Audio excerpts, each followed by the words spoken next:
Michigan does take advantage of the transfer portal and NI a little bit, but I think it's also misunderstood to some degree.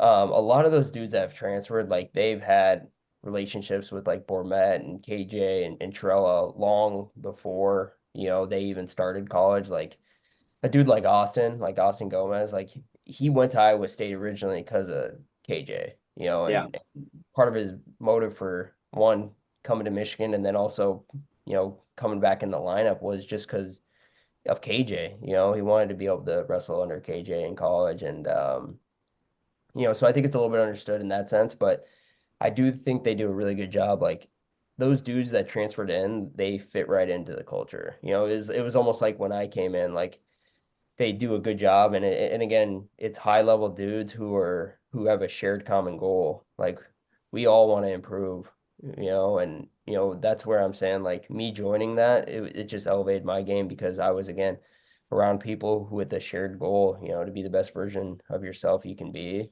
And that just helps. If you got people around you who care about you and love you, and the coaches, they pour into you, and it's easy to go out and wrestle 6, 7 minutes for them every match.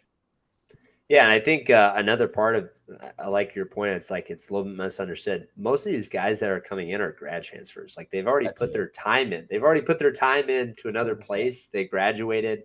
They got a bachelor's degree or maybe a master's degree from somewhere else, Mhm. and they've completely spent. A lot of times there are options there. Like I know Shane Griffith. He probably. I think if you wanted to continue to do it, you could try to, I guess, be a doctor. But it's like your options get kind of limited, and it's like what you have this other year, it's a COVID year. Why not go somewhere else and just get a different experience? And then plus you look at the network, that Yeah. comes with, coming being out of Michigan too.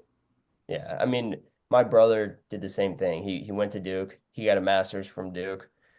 Could he have stayed at Duke and gotten another degree? Yes, but it was his opportunity to one be a part of a big time program and wrestle in front of a Big Ten crowd. Like I remember going to his or seeing his duels, and I'm like, this is a different experience, and you can't fault a kid for wanting that at least a little bit, and like a guy like Matt or a guy like Shane or some of the Northwestern guys like Lucas, like you know you can't fault them for, wanting to expand their horizons. Like you said, they did their time at their traditional programs, and they a lot of them like represented those programs great, and you can't fault them for, changing for that last year.